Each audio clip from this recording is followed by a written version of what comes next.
Peace, love, and light, family. This is Resolute Fathers. I am Picasso Cognizance. Make sure you share, like, subscribe, tell a friend and tell a friend about Resolute Fathers. Also, if you haven't got the book, Who's the Daddy? Make sure you get your copy on Amazon.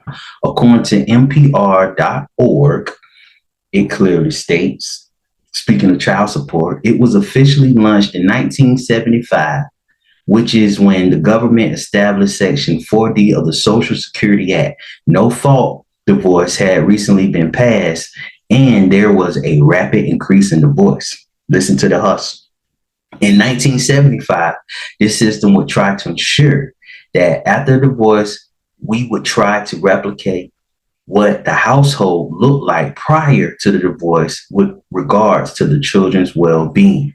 So the father would continue to provide income to the child, and the mother normally would get the child following the divorce in terms of physical custody, and she would use the resources from the father.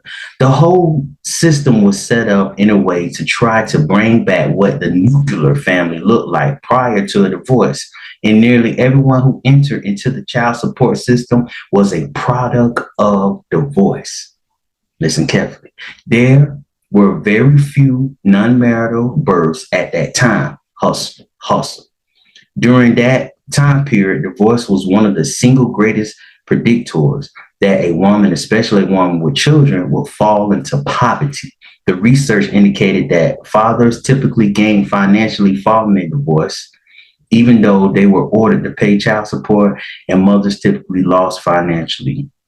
They had both the children and reduced income. And so the child support system was hoping to try to offset some of that. You see that? You see what I'm talking about now? According to American Psychological Association, approximately 40 to 50% of first marriages end in divorce. The divorce rate for second marriages is even higher, with approximately 60 to 67% of second marriages ending in divorce. So the system whole dream is for us to get divorced, basically. You know what I'm saying? Because that's how they get their hustle.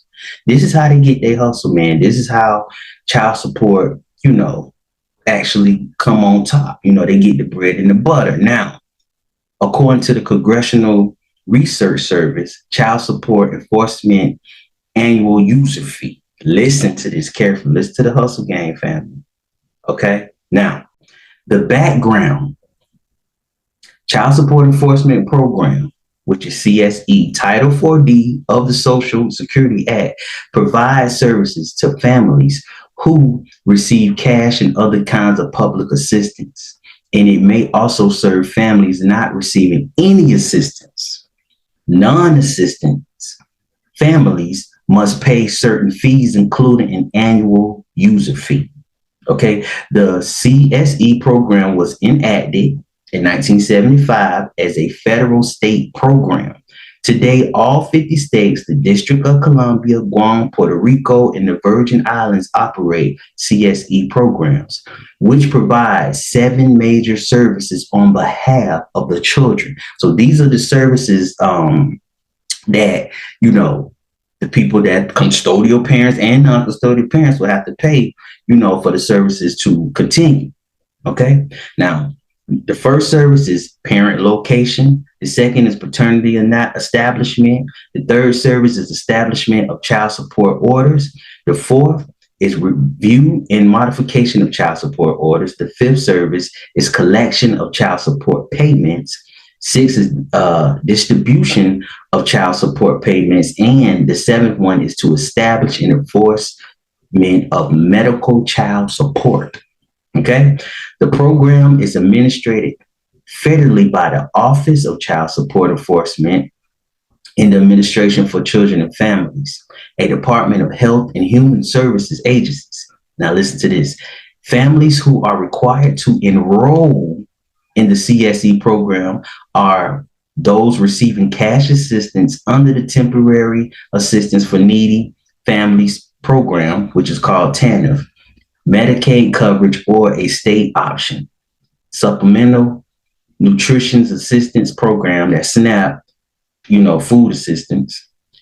The program is also available to non-assistance families if they choose to enroll in the program. Okay? Check this out. The Act provides the state with 4 options to collect the fee. Number 1, the state can retain the fee from child support collected on behalf of the family. However, that $35 cannot be part of the first $550 collected in any given federal fiscal year.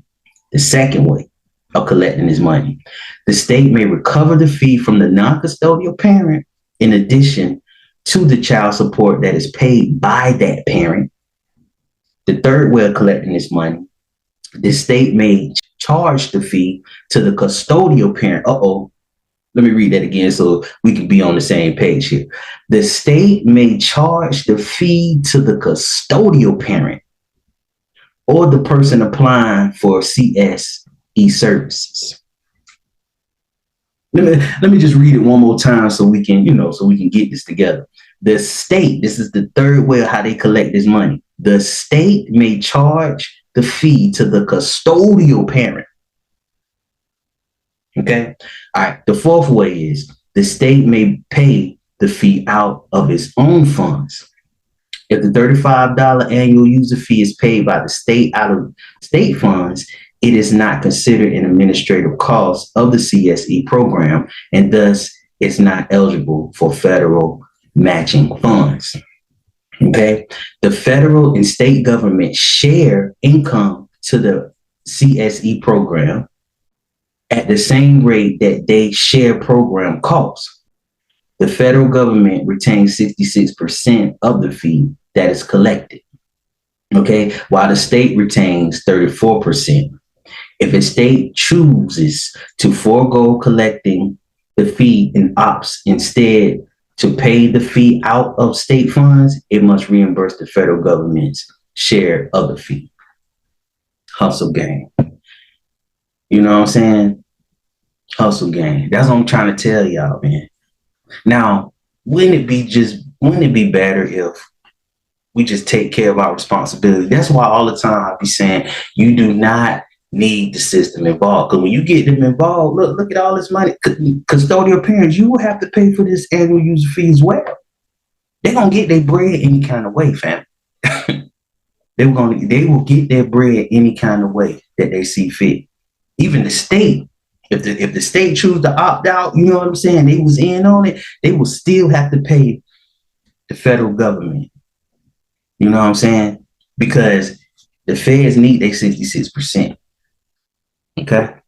They need that. So we need to be clear on this. Now, I'm not, hey, if y'all, the ones that want to, y'all choose to enroll into the program or whatnot, if you cool with that, you know what I'm saying, you believe in giving and sharing and or whatever, to the feds and the state or whatnot, you want to help them out, hey, do thou will, you know what I'm saying? You do what you do with your money. But like I said, this channel right here only promotes fit parent and co-parenting. You know what I'm saying? If you have not got the book, I really recommend for y'all to get that book, Who's the Dad? Make sure you like, subscribe, tell a friend and tell a friend about Resolute Fathers. Also join Resolute Fathers Patreon to get more information. You know what I'm saying, man? Hey, Resolute Fathers, stand up. Resolute Mothers, stand up. Fit parents, where you at? Stand up. We don't need the system. We handle our own business. We know how to take care of our children. Peace.